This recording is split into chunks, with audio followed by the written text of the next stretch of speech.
हे जे आपले हे रोपं जे आणलेले आहेत ना आपण, तर हे आपल्याला घरची घरी थोडंसं माळवं करायचं खायला, तर त्यासाठी आणलेले आहेत. हे नर्सरीमधून आणलेले आहेत. आणि जे आपल्याला मिरच्या लावायच्या आता ना, तर त्या मिरच्या आपल्याकडं तशा एकदम बारीक बारीक अशा एकदम असतात ना, लवंगी मिरची तिखट जाळ असती, ते आहेत आपल्याकडं. त्या तर बी टाकून ते नको म्हणलं, उगवले असत्या. तर हे आहेत ना, 1-2 प्रकारच्या आणल्यात. एक हिरव्या तिखटच आहेत पण थोड्याशा लांब लांब येतात त्या येतात, आणि एक पोपटी कलरच्या आहेत ना ह्या ज्या मिरच्या असतात त्या कमी तिखटाच्या, त्या आणलेल्या आहेत. आणि हे सगळे 20-20 रोपं आपण नर्सरीमधून आणलेत. हे टोमॅटोचे 20 आणि वांग्याचे 20. आणि दुसरं जे बी धरून जे लावलं जातं ना, ते भरपूर असं बी आहे. तर इथं बघा काल आणलेले, तर हे गाडीतून आणले होते, त्याच्यामुळे 2 कसे पडले ह्यातले रोपं मिरच्याचे, काय हे झालं नाही, गाडीतून पडले ते वाटतं. तर इथं ना थोडंसं पाणी ह्याच्यावर टाकून घेतलेलं आहे, थोडं जरा सुकल्यासारखे झाले होते. आता आज तर ह्याला लावायला वेळ नाही, पण आपण लावू, आज लावू नाही किंवा परवा लावू.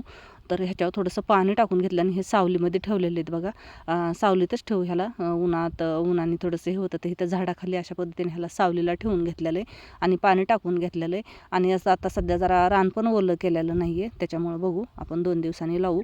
आणि हे आपलं सोलारचं 1-8 दिवस झालं आपलं हे सामान सगळं मटेरियल आणून पडलेलं होतं, पण ते खड्डा करण्यासाठी आपलं राहून गेलं. जो खड्डा आपण JCBने केला होता तो खड्डा काय झाला नाही, म्हणजे मोठा झाला, ह्याच्या मापचा झाला नाही. ह्याला एकदम गोल असा खड्डा करावा लागतो, त्याच्यामुळं ते खड्डा करायला ट्रॅक्टर नव्हते, त्याच्यामुळे आपलं 8 दिवस हे असंच राहिलं. तर ज्यावेळेस ट्रॅक्टर भेटलं त्यावेळेस गोल असा 5 फूट असा खड्डा करून घेतला आणि नंतर मग ह्याला हे झाले. तर हे कालच फिटिंग झालं होतं, पण दिवस मावळला आणि जोपर्यंत पाणी बाहेर टाकत नाही तोपर्यंत ह्यांचं हे राहतं. तर हा पुतण्याचं आहे माझा, तर ह्याच्याकडेच आहे त्याचं कॉन्ट्रॅक्ट, ते सोलारचं. तर त्याचे जे आहे ना प्रोसेस ते चालू आहे. इन्शुरन्स जे असतं ना ते, म्हणजे 5 वर्ष जर का आपल्याला काहीही झालं, तर ह्याला हे झालं सोलारला, तर ते कंपनी त्याची भरपाई करून देते. तर त्याचं ऑनलाईन करायचं चालू आहे हे.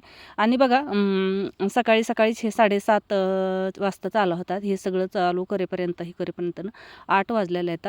तर हे 5चं आहे आपलं, हे 5:30 नाही 5चं सोलारनं अशा पद्धतीने एवढं पाणी असं ह्याचं ऑनलाईन करायचं चालू आहे बघा. आणि नारळ फोडून घेतला इथं. आणि आपल्या ह्याच्यामध्ये ना कुठलीही शुभकार्याची सुरुवात आपण अशी पूजा हे करूनच केली जाते. तर नारळ फोडून घेतलेला आहे आणि इथं पूजा करून घेतली आणि त्याचं ऑनलाईन करायचं चालू आहे. आणि हे बघा इतकं पाणी हे ह्याचा पाईप आहे ना भरपूर असा दिलेला आहे, पण आपल्याला एवढा नाही लागत, थोडाच लागेल. ह्यातला अर्धा आपण कट करून ठेवू, कारण हे कसं इथून जरा रस्त्याच्या कडेलाच आहे आणि इथं गाई वासरं हे ते शेळ्या करडं हे ते चालूच राहतं वाहनं, पण म्हणजे जे उसावाले हे ते इकडून रस्ता आहे आपल्या शेतकऱ्याचा, त्यामुळे हे अर्धा काढून ठेवू आपण. आणि हे बघा 1 महिना झालं आपण कोंबडी खूड होण्याची वाट बघतोय, पण आपली कोंबडी काय खूड व्हायना. आणि एक कोंबडी खूड झाली होती, तर ती कोंबडी ना तिला बसवून बघितलं आपण, अंड्यावर बसवून बघितलं, पण ती अंड्यावर आहे ना उभा राहत होती. नाही तर मग ह्या जे घमेलं आहे ना, आपण घमेल्यामध्ये जे अंडे ठेवलेत ना त्याच्या बाजूला उभा राहायची, बाहेर येऊन.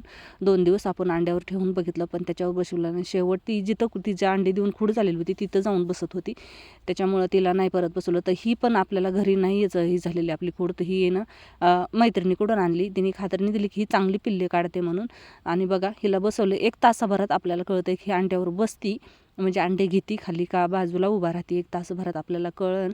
आणि हे झापाचा थोडा प्रॉब्लेम आहे. हे काय होतं, बाहेरचं दिसलं की कोंबडी थोडीसं घाबरल्यासारखी होती, तर ह्याला झाकून ठेवू अशा पद्धतीने. आणि हे बघा वरच्या साईडला ना आपण जिथं राजमा आणि ज्वारीचं आहे ना तिथं बांधाच्या ह्याला मी बरेच दिवस झालं कोथिंबीर लावली होती.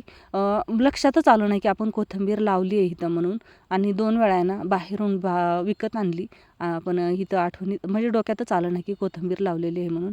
आत्ता अचानक इथं गाई बांधायला आल्यानंतर आहे ना ही झालं, गाय थोडी ज्वारीत पळाली, तर इथं बघितलं तर ही कोथिंबीर थोडी 1 वाटीभरच धने आणून लावलेले होते, पण एकदम छान अशी कोथिंबीर आली. आणि बघा 8 दिवसामध्येच जर का ह्याला नाही केलं तर ह्याला लगेच फुलं येतात आणि धने पण येतात. इतक्या लवकर कोथिंबीर म्हणजे जितक्या ह्यानी येते, उगवायला टाईम लागतो, पण उगवल्यानंतर झपाट्याने ह्याचं होती. आणि ही बघा ज्वारी आता पाण्याला आलेली आपली, अशा पद्धतीची कोथिंबीर. असं ज्वारीच्या आणि राजम्याच्या असं पाटाला आहे ना अशी कोथिंबीर लावलेली होती बघा, अशी कोथिंबीर आलेली ताजी.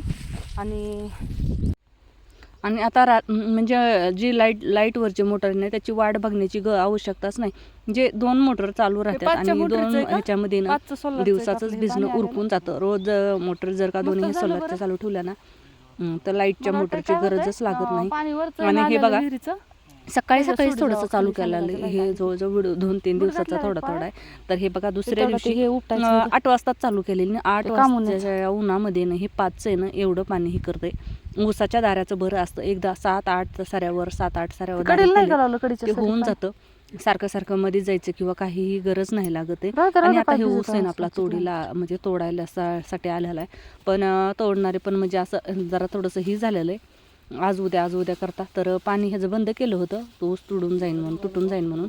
पण जरा वेळ लागायला लागला. तर आपलं हे रानं थोडे जरा ही मुरमाड येतं, माती भरून घेतलेली आपण गाळतळ्यातला, त्याच्यामुळे थोडेसे बरे. नाहीतर फक्त मुरुमच होता, तांबडे रान आहेत हे.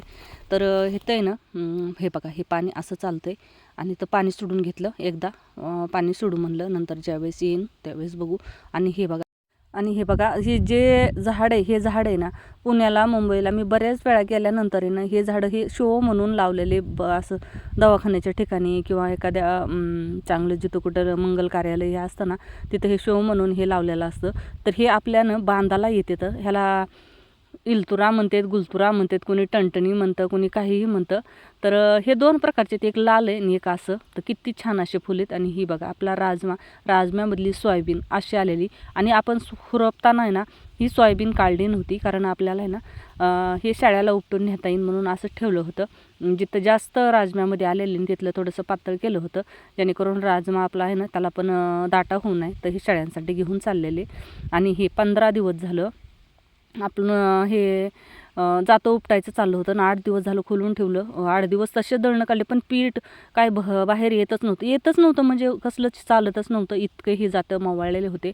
आणि हे थोडंसं अवघडच होत चाललं आहे. आता हे जे जातं उपटणार आहेत ना मेन, त्यांना 8 दिवस झालं आपण बोलवत होतो, आज उद्या करत त्यांचं काही येणंच झालं नाही.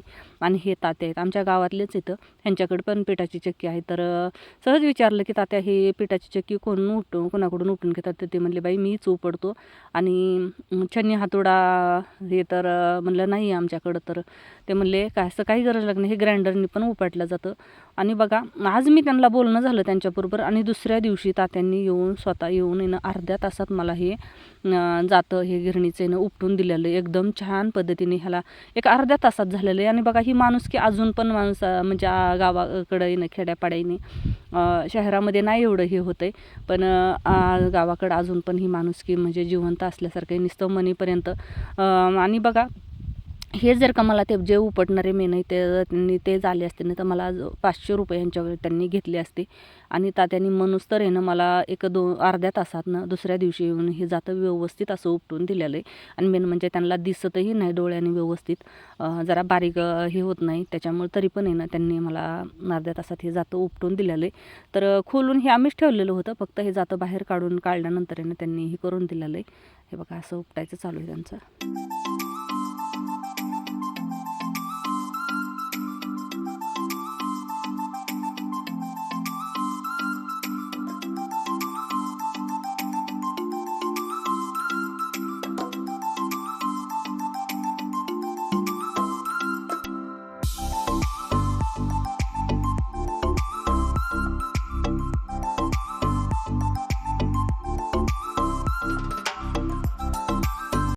आणि हे माळवं आपण जे रोपं आणून ठेवले होते वांग्याचे, टोमॅटो आणि मिरच्याचे, तर त्याला आज मुहूर्त लागलेलं आहे. जवळजवळ 4थ्या दिवशी ह्याला मुहूर्त लागलेलं आहे आपण आणल्यानंतर लावायला. तर हे लावून काढू. आणि बघा हे लावायचं आहे म्हणून हे सारे आपण ओलवून पण घेतले होते, पण ना नाही झालं लावणं आपल्याला. तर आज ह्याला लावलेलं आहे. आणि हे वरून जरी रान आपल्याला असं वाळलेलं वाटत असलं तरी आतमध्ये एकदम ओलावा आहे ह्याच्यामध्ये. तर हे लावायचं चालू आहे. पण हे काय केलं थोडंसं सुकल्या जाऊ नये. आणि हे एकदम 5:30 वाजता आपण लावायला लागलेलं होते संध्याकाळच्या टायमिंगला. सकाळी तर ह्याला पाणी आपण डबल म्हणजे सोडू, पण तरी पण आहे ना काय केलं थोडं पाणी अगोदर इथं टाकून घेतलं. ही वांग्याची रोपं लावून घेतले, पण इकडे ना दुसरे आपण मिरच्याचे हे लावताना आहे ना थोडं अगोदर पाणी टाकून घेतलं. आणि पाणी टाकल्यानंतर आहे ना त्याच्यामध्ये हे रोपं लावून काढले, वरून सुकले जाऊ नये. आपण लावायचं आणि इतकं हे करून परत जर का सुकले तर परत म्हणजे उपयोग नाही ना काय लावून. तर ह्याच्या खाली ना हे ना अगोदर एक ग्लासभर पाणी असं ओतून घेतलेलं आहे, नंतर हे रोपं लावून घेतलेले ते सगळे. आणि बरंचसं काही बाई लावले बरं का आज. तसं पालेभाज्यातले भाज्या असतात ना त्या, तर बरंचसं ह्याच्या माझ्याकडे बीही नव्हतं. तशी मेथी टाकून घेतलेली आपण, पण आहे ना जी गावरान मेथी असते ना, एकदम गावरान म्हणते ती, जी खुडायची मेथी असते, जी खुडल्यामुळे ना आपल्याला जवळजवळ 8-10 वेळा ही मेथीची भाजी भेटते. तर हे 2 भाज्या ज्या माझ्याकडे नव्हत्या, पण हे मैत्रिणींनी पाठवून दिलेलं आहे बी चाकवताच्या भाजीचं. आणि मेथी म्हणजे ते विकतची आणून जी उपटायची ना ती टाकलेली मी, पण ही गावरान मेथी आणलेली तर ती टाकून घेतली. नमस्कार मंडळी, स्वागत आहे तुमचं माझ्या ब्लॉगमध्ये. आणि आज आहे ना आपण जे काल ह्याचे रोपं लावले होते ना, म्हणजे सगळे भाजीपाल्याचे होतं, वांगे, टोमॅटो आणि मिरच्याचे 2 प्रकारच्या मिरच्या होत्या, एक कमी तिखट आणि एक तिखटाची. तर त्या दोन्ही सगळे लावून घेतलेल्या आहे. त्याच्याबरोबर थोडासा पालेभाज्या असतात ना, मेथी असेल, जी गावरान मेथी असते ना खुडायची, ती टाकलेली. आणि थोडंसं चाकवत हे अशा बऱ्याचशा काही बाई आपण भाज्याला भेंडी झालं तर आहे ना त्याला पाणी सोडलेलं आहे. आणि बघा हे जे सोलार आहे ना आपलं, हे 5 आहे, त्याच्यामुळं पाणी जास्त चालतं आहे. तर इकडं मेथी घासावर पण पाणी घेतलेलं आहे. आणि तिकडं म्हणजे इकडच्या ह्या बांधाच्या कडीला आहे ना, इकडून साईडला लावलेलं आहे आपण, जे माळव्याचं लावलेलं आहे ते, म्हणजे आल्यानंतर तिकडं काढता येईल. इकडं आपल्याला सारखं ओलांडून यायची वेळ येणार नाही, त्याच्यामुळे ना आपल्याला तिकडून आपण त्या साईडने लावलेलं आहे. तर तिकडून त्या साईडने काही पाणी घेतलेलं आहे, इकडून मेथी घासावर आणि लसणाचा सारा भिजून हे मेथी घासात आपण पाणी घेतलेलं आहे. आणि आज आहे ना आपल्या चॅनलवर आहे ना 1000 सबस्क्रायबर पूर्ण झालेले तिथं. आणि बघा वाटलं पण नव्हतं, म्हणजे असंच टाईमपास म्हणून एक आपलं असंच केलं होतं, व्हिडिओ टाकत होते, हे करत होते. तर आज आहे ना 1000 सबस्क्रायबर आपले पूर्ण झालेले इथं. तर हे सगळं तुमच्या ह्याच्यामुळं झालं, म्हणजे तुम्ही सपोर्ट केला, जसं तुम्ही म्हणजे हे दिले सहकार्यामुळं तुमच्या सगळं एवढं झालेलं आहे. तर सर्वांचे खूप खूप खूप धन्यवाद. आणि असंच सपोर्ट करत राहा. तर बघा आपण हे भिजवून काढू एवढं, आणि हे नंतर हे झाल्यानंतर ना आपल्या गावाला पण आपल्याला थोडंसं खायला काढायचं आहे.